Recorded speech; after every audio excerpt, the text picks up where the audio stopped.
All right, welcome back. It's still Rapid Dawn right here on your screen. I hope you had a great time on Eastern Circle and Sport right about 8 and 8:30. We have something to talk about this morning, which I did tell you earlier on. And but before then, let's look at this very video on loneliness. We'll be right back. Okay, well, so just to respond to the underlying calculations. Yeah. I'm not one of those that is worried about people leaving the country.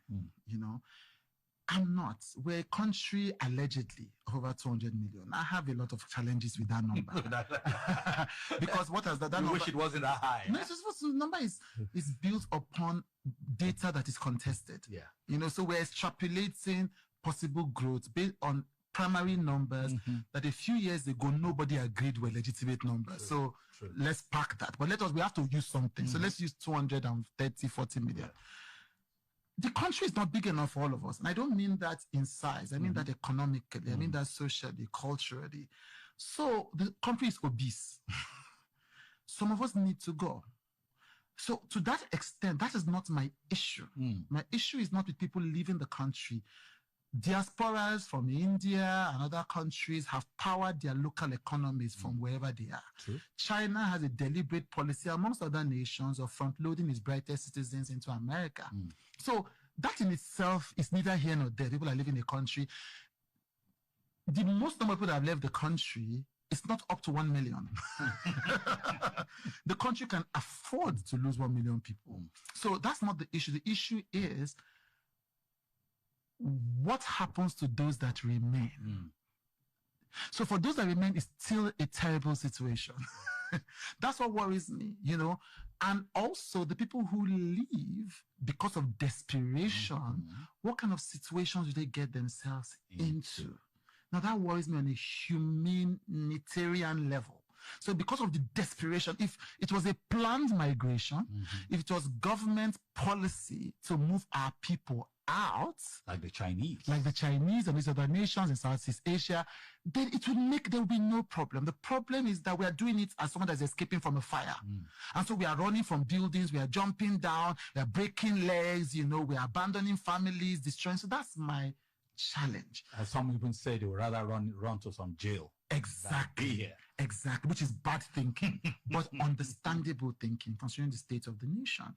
So my own issue is that would a serious-minded government, any serious-minded government, look at its own situation critically and stop saying, don't leave the country, but say, look, this is a good example I always say. The successive governments have been trying to bring down the value of the dollar, forex exchange rates. All it took was an influx of Nigerian immigrants in December to do.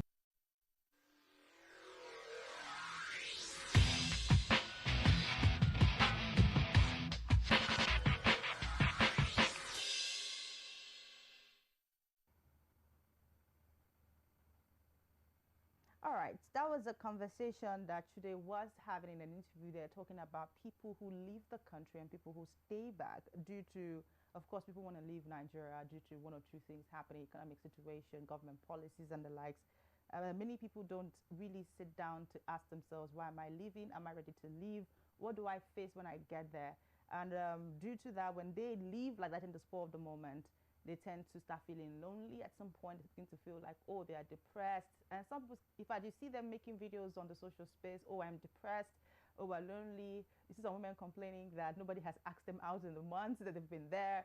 No free dates like how you get in Nigeria. Everything is just, it's a whole different system because, of course, policies are different in different countries and how humans behave towards you or themselves are different varying the country. And so this morning we're looking at mental health because when these people move out, it tends to affect them psychologically. It tends to, and even the people that are in the country, you're losing your friend. Your friend that you hang out after work or you go to see every weekend is no longer there for you. And so how do you even cope with this? And that's why this morning we say, okay, let us talk about mental health because mental health cuts across a lot of things. Mental health from relationship, from your workplace, from every single aspect of it, from your friend migrating to another place and leaving you in the country, or your friend who has migrated and he's not having you in Nigeria anymore, as friends. And so we're looking at how to cope with your mental health, what to do to get out of this, and the many sides to it. And I do have my guest in the studio this morning, and person of Rachel and Sefik Ayo. She's a mental health educator. She's a lawyer as well, and of course, she's a lot of things. Yes. The rest. Yes. She's a wellness. Let's not forget she's a wellness coach. Yes. It's so great to have you, Rachel. Thank you so much. It's amazing to be here. Thank you. All right. So you saw the video where she was talking about he's concerned about how they are faring when they leave to places where they are not very familiar. For some persons, that is their first time even stepping out of the country. It's not like they've been going for vacations, at intervals. No, they haven't. So for you as a person who is into mental health, what are the things that happen to a person when they have to go to a new environment in the sport? Yeah, so I mean, this is something that a lot of people don't really talk about until they eventually maybe experience it. And for those people who might not experience it, they might not be able to fully understand. So it's really great that we're having this conversation today. So usually a change of environment naturally is one of the factors that could affect one's mental health at any given time. So it's not that every time you change your environment, it could negatively affect your mental health and well-being. And just to also say that your mental health is your state of well-being at any given time. So sometimes it's up, sometimes it's optimal, sometimes it's down. So a lot of people tend to confuse that with, other things as well. So usually if you change an environment, perhaps, you've left family behind who were your support system. And, in Africa, we tend to be very like into the community. Yeah. Nobody is living in isolation. And then you go to certain countries or places where everybody has a very individualistic mindset. Like, don't come and ask me for salt, don't ask me for pepper to cook. Like, no, let everybody just be on their own. And sometimes the culture shock could be enough to, affect one's mental health, where you realize, oh, so this person is actually, this is how it is. Oh, we're not actually friends. Okay, we're just colleagues, okay, this and that. So it is one of the things that could affect one's mental health in a negative way. You're leaving your family behind. Maybe there's that isolation. Some people struggle to make friends. Some people struggle to find new communities where they could sort of feel like they're a part of. I mean, as human beings, we always want to feel like we belong to a community, or like we belong. There's something about that safety in numbers. And so when you go to a new community and maybe you struggle to fit in, or you struggle to join a particular community, whether it's something that you even love to do or not, it could actually affect you negatively. I mean, and so that's why you see a lot of people coming out to talk about how they're going through depression, they're very isolated, and I have a couple of friends who have also gone abroad, and then the culture shock was a lot, and now they're just so to themselves. So it's like we see these things happening a lot. So yeah, it makes you automatically, you become reserved, even though you were outgoing before. Yes. Like here in Nigeria, when you go out to have drinks with friends, okay, nobody's paying for everybody. Okay, let me just take the bill, or you might say, oh, people bring money together, but over there, it's like everybody, you don't even, even the going out safe. Everybody for themselves. So I saw something that really, I'm not going to say it shocked me, because I've been very open-minded for a long time. So I saw something that really made me laugh, because it was okay. So you know how in this part of the world, people believe that, oh, a woman who has a child and not married, she's meant to, oh, she's secondhand and all of that. And then in the UK, there are guys that believe that a woman who is about from 35 and above, who is unmarried and has no child, that means there's a problem. Wow, okay. And so this guy was getting to know this lady, and she was happy. Oh, she's 40, she doesn't have a kid, she's doing well financially and career-wise. And he was like, no, he can do that. Wow. How can you not have a child? Wow. To him, he felt like, what have you been doing with all the children? So wow. that was like, okay, this is a different perspective. So all those new Yeah. things that you get Yes. to Yes. you get to see Yes. from makes you feel some okay, maybe I've been missing out in the country where I've been. Mm-hmm. So how do people when they get to that state where they begin to feel lonely, they begin to feel depressed, anxiety begins to set in. You see some of them even going on social media saying that they are lonely, like in public. What are the things that a person is supposed to do before we come back to those who are in Back Nigeria? home. Yes. Okay, so a few tips that I would just give when you find yourself in a new country. I think the first thing is to accept that, this is different from back home. So our strategies of maybe, entering into a new community will be different from how we operate back home, whether it's in Nigeria or in Africa. And so just understanding that, okay, I'm in a new environment and I have to be intentional if I actually still want to be able to maybe make friends or I want to keep my mental, because there's something about, like I said, community. There's something about support system. So I think the Nigerians everywhere, like in countries that you don't even know their names, you will find at least 3 Nigerians there. Yeah. So, and there are a lot of Nigerian communities, and thank goodness we have social media now that has like all these community in this country. So if you find yourself in a new country, you look around, it's like I don't really have anyone, I'm alone here. Try to go on social media and look for those communities of people where there's a lot of even faith-based communities, a lot of wellness-based communities of people who have come from back home, people who have even been born there but come to visit once in a while. There's a lot of Nigerians in different places. So I think you just have to be intentional and then look on social media, on the internet, look for those kind of communities and actually make a move. So for some introverts to say, oh, I don't know how to step out, you have to make the move. Nobody's going to come to your house to meet you. Nobody's going to come to your house, so you have to make that move. And another thing, so that's being intentional, going on the internet, looking for communities, actually joining the communities, maybe sending a message, but doing research too, so that you don't just join any community. I would also suggest even personal wellness tips. So maybe taking up things like journaling. Journaling is a very good way to be able to just purge yourself of like stress, anxiety, any thoughts or feelings that you're having at any given point. It's like therapy, but on paper, so you can take up journaling. You can also like reach out to people back home who might know people who are in that community. That's also another thing, because Nigerians are always willing to introduce maybe their friends to other people. So you can say, look, I'm in this country, do you know anyone here that I could just meet up with or maybe just become friends with, So I think it's also the intentionality as well. And then just personal wellness tips, like if you find that you have a hobby, so you're into sports or maybe you like fashion, you like whatever it is, do your research, look around. If you like going to the gym, maybe do your research, look for the nearest gym around you. If you like taking a walk, take a walk. And if you look around and you don't really see things, you can actually start something.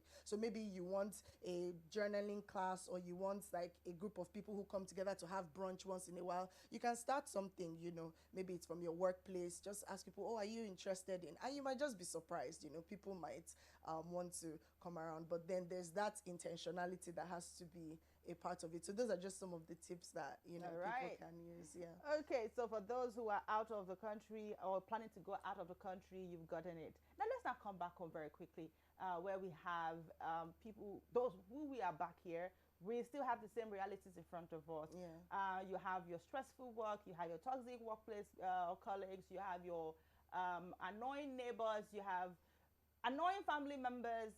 How do people, because these days you see a lot of teenagers, young adults, you see them, oh, my mental health.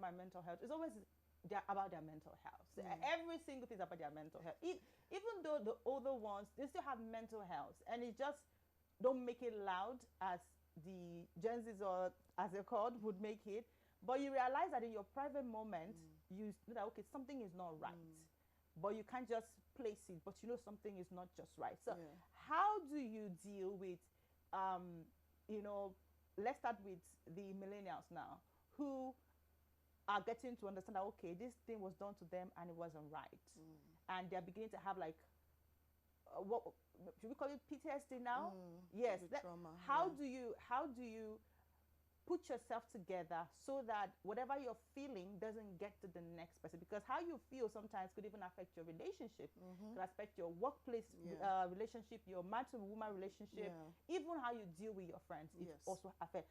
How do you put yourself together so that you don't have these things affecting you in different areas? Yeah, this is such an amazing question. And I like the fact that you categorize it with millennials and Gen Z, because the Gen Zs, they're very loud about it, on social media, on my mental health. But I feel the millennials are still trying to, figure out how to even identify. A lot of millennials don't even know how maybe traumatized or affected they are by certain things that would have happened to them, whether during childhood or as they were growing up, or even interacting with other people. And it's great that we're now putting the word, as at then, maybe just like think about it, 20 years back, nobody was really talking about mental health. Even now, there's still a lot of stigma that's often associated with mental health, mental illnesses. Even if somebody says, oh, I'm not feeling too mentally okay, it's almost like, there's that. So in that age bracket. So I feel like it's very important, first of all, for millennials, especially when you notice certain signs. So you said it could also affect your relationships. Maybe you notice certain signs. Some women,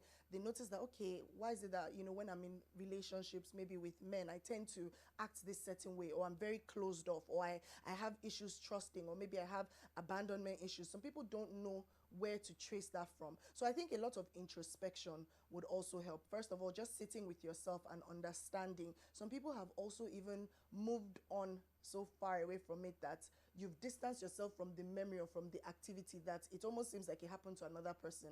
And it's like, oh, that's just the best way to heal and move on. But then you see it creeping up in some of your relationships, even in work. At work, maybe you're just that person who is naturally reserved, but once in a while you blow up. You don't know why you blow up. You just, oh, it's anger issues, maybe I'll just, but you don't even know where it's coming from. So I think it's very important that millennials are able to just sit and do some introspection, and then understand particularly how maybe their mental health may have been affected by some of the things that they have gone through in the past. And when you've sat down, you've done your introspection, perhaps you've been able to identify, maybe you've gone on the internet, done some research. The next step, right, would be to not only sit and deal with it, but perhaps also get professional help. Before you go to getting professional help, if it's something that is very extreme, you can just maybe open up and speak to a trusted friend. Oh, I noticed that this is the way I act when certain things happen. I think that this is because when I was younger, I had so and so experiences. A lot of times when you open up to a trusted friend, or, somebody who can be like a good confidant. Is that like trusted friend? Nobody does. They are. Trust. The truth is this: trust is a very expensive commodity in the market. And unfortunately, some people have had really bad experiences with this, because they've opened up. In fact, when I ask people, what's the number one reason why you will never open up about your mental health challenges, they'll say, because I've talked to somebody about this and I heard it somewhere else at work. So there are, to be honest, there are trusted friends, but I think one just has to post a status of it. Oh yes, oh that's a terrible one. And then they shade you. They might not mention your name, but you know that that's your story. Oh my. Or maybe some people even screenshot the chats and even put it. It's terrible. I do believe that. I mean, we also have to be very cautious about the people you open up to. So if you look around you and you say, I don't have a trusted friend, then perhaps you can engage with maybe a counselor or a therapist, and somebody who would obviously keep things confidential, who you mostly don't even know personally, right?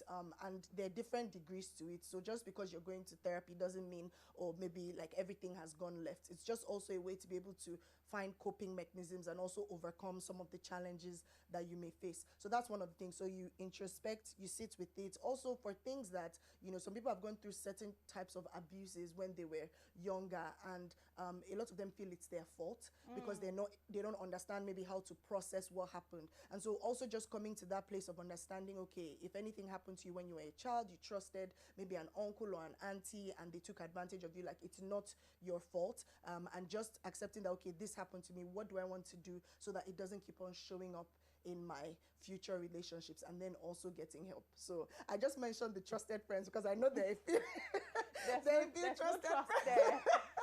are a few trusted friends, but in the event that you have none or a family member, then I mean the next step would be, professional help.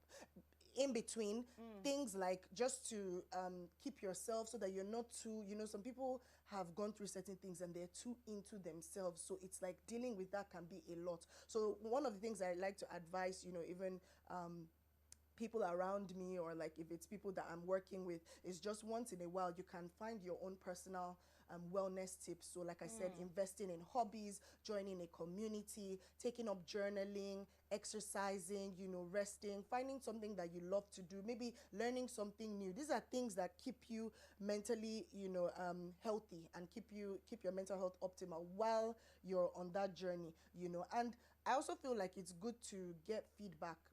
Once again, trusted friend. Let's just say counselor or exactly. therapist. Oh, a therapist, Not yes. trusted friend. Yeah. Why I said trusted friend is because these are people that probably know you for a while, and maybe you've been exhibiting some type of behavior that, they're like, oh, I noticed that you're a bit off. So things like depression, for example. But it's better to have it.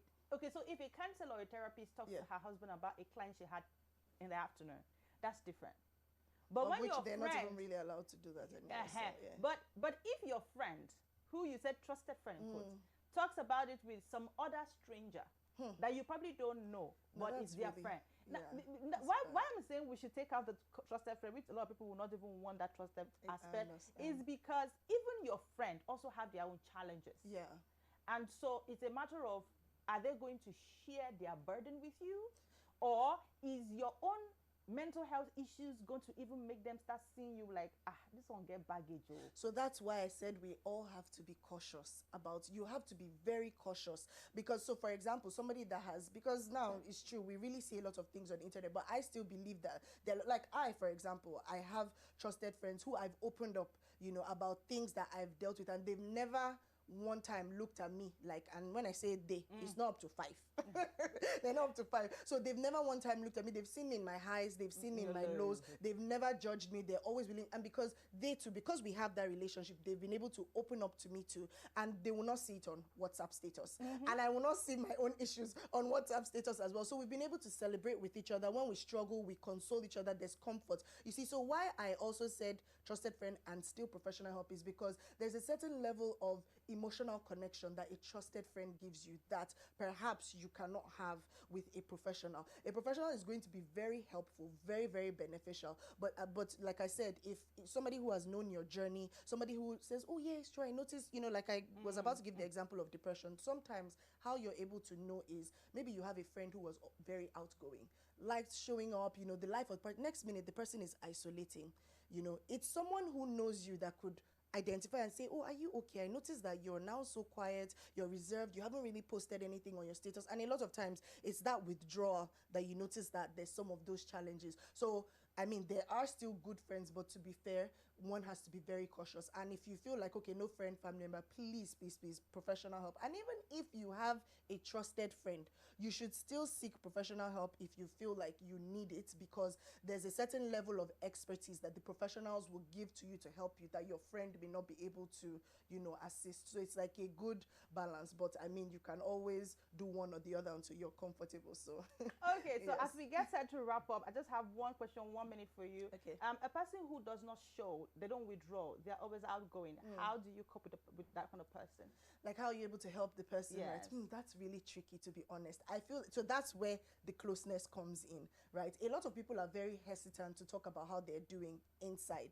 They just want to show up, they're looking okay, and then the next minute you hear something tragic about them, and you're like, what? This person was laughing yesterday. How did I not know this, right? And especially in Nigeria, like, men don't even want to open up about how they're doing or their mental health.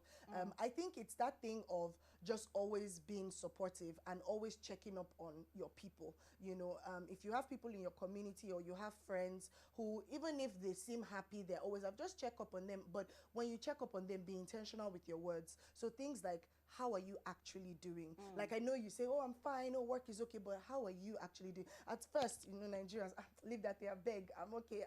After a while, if you are there for the person and once in a while you keep on asking, you might just be surprised they might open up. But to be honest, that's a really tricky situation. But I would just say support, being intentional with your words. When you ask your friends or maybe your colleagues, how are you doing? Even when they're always smiling, even when they're always happy, a lot of times the people who are going through the most, they're masking it with, happiness, smiles, and, aesthetically pleasing pictures, but you might not know what they're going through. So if you feel the need to reach out to someone, ask them how are you really doing, and try to go beneath the surface. It could help. All right. Thank you so much, Rachel and Sefikayo, for joining us to have this conversation. 30 minutes of something really, really amazing. And I hope that somebody watching us right now has gotten a thing or two. She's a mental health coach, expert, we'll put it that way, Yes. an educator rather, Yes. and also she's a lawyer, Yes. and she's a wellness coach for Ziva. Yes. Thank you so much. I'll give you a high five, but you're far away. All right, guys.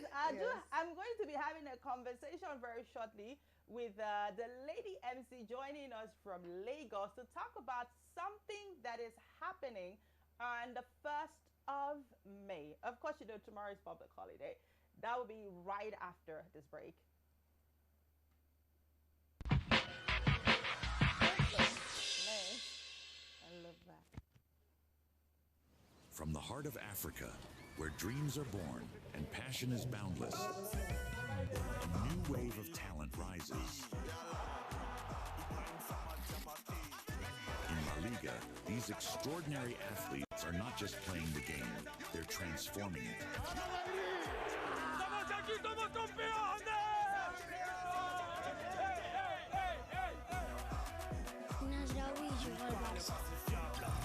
Danny Rodriguez, the man chasing. It's Lamine Yamal. What a magnificent goal that They is. shine on the world stage.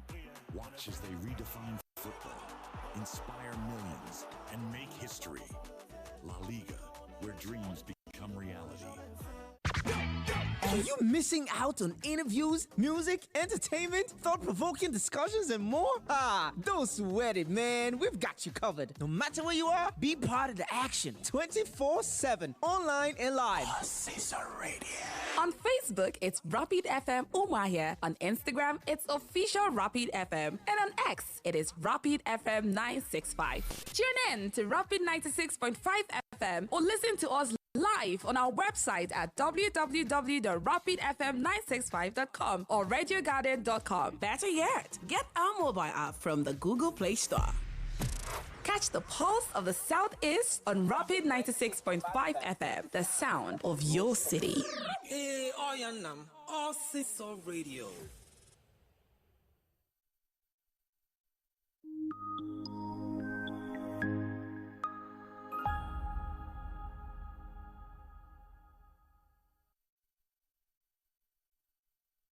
My name is also. My name is Ima Ehumadu, aka La Vista. My name is DK, aka Mama Chinedu. Keep watching Rapid TV. You are watching Rapid TV. Shout out to Rapid TV. Hey, Rapid TV, Carigo. The biggest, the finest, the only Rapid TV. Rapid TV. Yes, keep watching. Don't go nowhere. Don't touch that dial. Keep watching Rapid TV. This is me giving a rapid response to Rapid TV.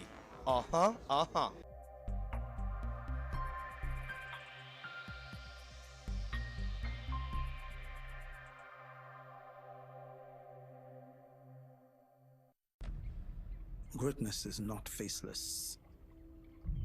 Greatness has a face. It has many faces.